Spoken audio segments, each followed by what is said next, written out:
So I'm starting a new rifle build, and I wanted to go less expensive for a carbine build than I had with my precision 6.5 Grendel build. And so when picking out a trigger, I did not go for the Geissele trigger that I had gone with for my precision build. Instead, I went with an ALG trigger. The ALG trigger is made by, I think, a subsidiary or a sister company to Geissele. So Bill Geissele's expertise with triggers kind of made their way into some of these ALG triggers.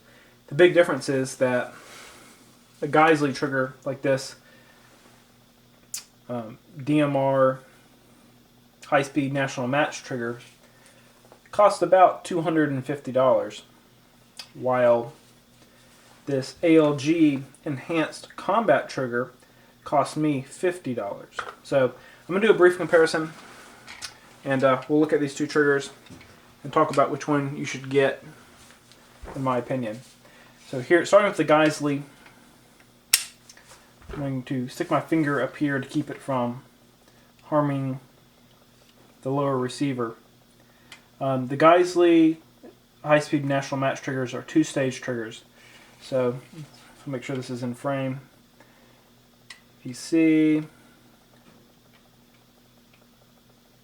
it's 2 pounds, 3 pounds to hit the wall. This wall is where the second stage appears. Hold it that way. So 2 stages to hit the wall, 2 pounds to hit the wall. Then at just over 4 pounds, the trigger lets go.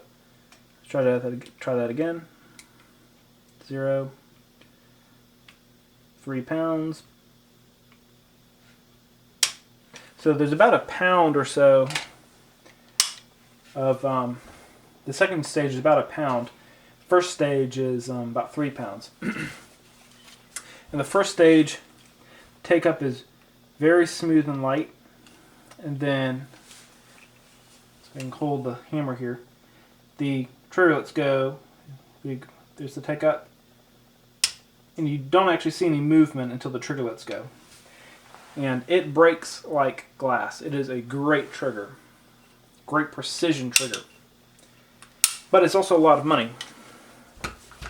Now, this ALG Enhanced Combat trigger, like I said, it was significantly less expensive. It's more of a traditional trigger design.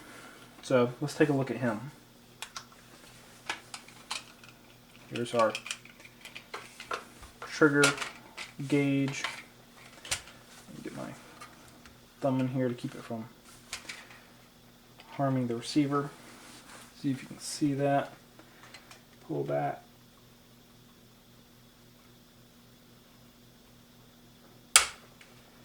So almost 6 pounds, just under 6 pounds. Let's pull this back. Good, let's pull this back. 5.5 pounds. Let's try this one more time. 5.5 pounds. So on average, about 5.5 pound trigger pull. Bill Geissele made the argument at one time that you can't have a heavy trigger on an AR and shoot it accurately. And I don't think I agree.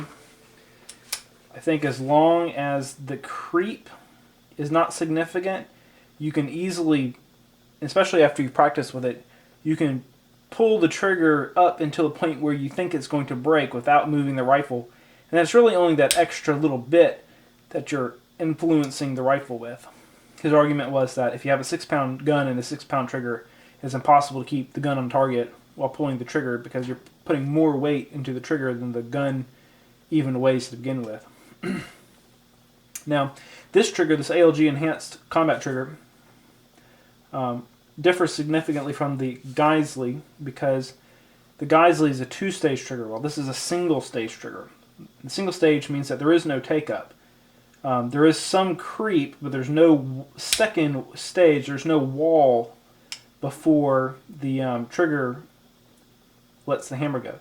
Now, if you've ever used the Smith & Wesson MMP 15, it has a nice trigger. It has a pretty crisp trigger for a factory gun. This is definitely better than that. At 5.5 pounds, it's lighter than the Smith & Wesson triggers on average. It's lighter than most Mil-Spec triggers on average. And for sure, if you use this trigger, you'll appreciate how little creep there is. I've seen a lot of combat triggers, they've got 1/2 inch or 1/4 inch of creep before the trigger lets go. There's almost no creep at all. I'm going to see if you can even see any creep. There's hair creep, hair creep, hair creep, hair creep, boom, let go. And that amount of creep there's no grit at all. And because there's no creep, you don't have to deal with the trigger pulling the gun off target. Would I put this in a precision build? I might. I might put this enhanced combat trigger, this $50 trigger, in a precision build. I like it so much. I like 2-stage triggers, but I really like single-stage triggers. And I think this is one of the better single-stage triggers I've ever played with. And with its weight and its utility, it's designed to be tough enough even for a military type gun. So I highly recommend this trigger. If you're on a budget and are building a budget AR, spend the extra $50 and get a good trigger. An AR, its two biggest interfaces to your body are going to be the furniture and the trigger. And of all those things, the trigger is the only one that's also going to impact your ability to put shots on target.